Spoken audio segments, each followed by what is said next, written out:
país que está todavía en la adolescencia de este proceso democrático. El Paraguay, que vivió una de las dictaduras más largas de América Latina y del mundo, 35 años de un régimen militar. A partir del año 89, cuando yo tenía apenas 10 años, hace su entrada al mundo globalizado, a una integración.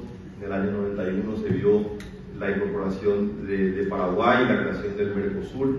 Y la verdad que ha sido una experiencia muy alentadora. Yo miro estos 30 años de la vida democrática del Paraguay con un tremendo optimismo y me siento como parte de una generación que de alguna manera es una bisagra entre aquella generación en el Paraguay que todavía tuvo que vivir bajo el yugo dictatorial, pero también está viniendo una generación más joven desde atrás que está buscando el espacio de ser protagonista en la política, en los sectores gremiales, empresariales, también sociales.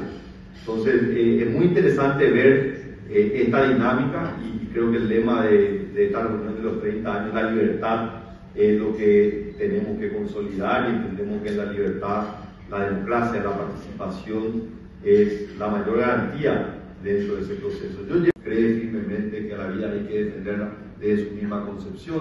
Es un partido que tiene un arraigo sobre una cultura muy paraguaya, la cultura guaraní, donde el núcleo familiar es un núcleo importante y por supuesto también un partido que le da un espacio muy importante a la fe. En el Paraguay mayoritariamente la fe católica, pero también el partido tiene esa fuerte vinculación, por más que la Constitución del 92 establece un Estado laico y una separación entre el Estado y la Iglesia Católica, pero la fuerte vinculación sobre esos elementos, el derecho al trabajo, la propiedad privada, la participación tanto de jóvenes como también de las mujeres, ¿verdad? Fueron grandes pensadores colorados los que propusieron el voto de la mujer, la participación de los jóvenes, los derechos de los trabajadores, fueron grandes pensadores colorados, ¿verdad? Como Ignacio Apán, un joven colorado, un joven paraguayo que es invitado a incorporarse al Partido Colorado por referentes importantes, y como un joven que tenía para su momento ideas revolucionarias, pero que el Partido Colorado le dio ese marco y esa cancha donde poder competir. Entonces creo que es digno de un estudio, como también es digno de estudio un poco qué es lo que ocurrió en el Paraguay en los últimos 150 años, porque el proceso de aprendizaje de la cultura política paraguaya, de la historia, es fascinante, es continuo, es permanente y realmente es digno de estudio. Creo que todavía los paraguayos, así como no conocemos a profundidad nuestra propia historia general, tampoco conocemos a profundidad lo que dio origen a los partidos políticos allá a finales del siglo XIX. Para mí es muy interesante revisar los documentos de la fundación del Partido Colorado, cómo el partido se crea con la intención de reconstruir a la patria, de unir a la familia paraguaya. Hablaba el general Bernardino Caballero, el principal oficial que participó en la guerra de la Triple Alianza al lado del mariscal Francisco Solano López, y quien al mariscal, en una decisión que es bastante interesante, lo envía en la última batalla lejos de la principal batalla de Cerro Corá, y de alguna manera precautelando para que su mejor hombre quede para el día después del término de la guerra. Y el general Bernardino Caballero hablaba que para ser un buen colorado primero hay que ser un buen paraguayo, y la cultura paraguaya, la unidad, palabras como la concordia y la fraternidad son muy propias de la cultura guaraní, de la cultura paraguaya. Lastimosamente también el giro ideológico, que ha sido muy perjudicial, ¿verdad? La ideologización de las relaciones diplomáticas creo que probablemente es una de las consideraciones más negativas que ha tenido este grupo de Puebla o el supuesto socialismo del siglo XXI, de hacer solamente el club de amigos y solamente tenemos relaciones entre los camaradas. Creo que ha tenido un daño tremendo en este proceso de integración, donde cada país tiene la libertad de elegir libremente, y bueno, tenemos que avanzar en ese proceso de integración. Creo que hay muchas enseñanzas, aprendizajes, pero hay que tener pragmatismo y la capacidad de poder explicar por qué es un buen negocio para todos los países de América Latina poder integrarnos más.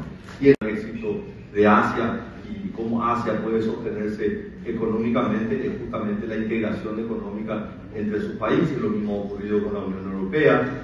Y nosotros tenemos este gran experimento que inicia hace unos 30 años, que es el Mercosur, que yo creo que ha dado grandes logros para Paraguay, que había sido hasta el 89 un país aislado del resto del mundo. El proceso de integración avanzó. Paraguay es hoy la economía más abierta de Sudamérica, medido por el comercio de importación e importación como porcentaje del PIB, pero nos deja la sensación de que todavía podemos hacer mucho más. Paraguay tiene una tremenda vocación de integración, pero somos conscientes que estamos en un vecindario que ha sido complejo los últimos 300 o 400 años. Entonces, no podemos cambiar eso de la noche a la mañana. Dependemos mucho del liderazgo político de un país como la Argentina, lo mismo también de Brasil. Me preguntaban en estos días a ver si Paraguay tiene una visión similar a la que tiene Uruguay, de salirse del Mercosur o tratar de buscar acuerdos de libre comercio. Yo digo, de ninguna manera. Yo entiendo la posición de Uruguay. Uruguay se ha posicionado a nivel internacional en un mercado conocido, un mercado de exportación muy atractivo, pero siente que el Mercosur le dio un freno. En el caso de Paraguay, que viene corriendo en esta carrera del desarrollo de atrás, creo que todavía hay muchísimo que podemos beneficiarnos de la integración. Tenemos un gran desafío en Paraguay, con esa visión todavía más conservadora, una visión sustentada y consolidada sobre partidos políticos, donde el 80% de todos los electores están afiliados a uno de los dos partidos tradicionales con más de 130 años de historia. Creo que hoy nos puede dar algunas respuestas a esta gran crisis que está viviendo la democracia, los partidos políticos, y cómo renovamos también los partidos políticos. Yo me siento parte de una renovación de los partidos políticos. Enrique suele decir de esa savia nueva que tiene que correr por las viejas venas del partido, pero creo que de eso se trata, de retroalimentar, de trabajar juntos sobre principios, sobre ideales, y principalmente en este proceso de integración económica y mundial. Paraguay tiene el gran desafío de integrarse a la región del mundo.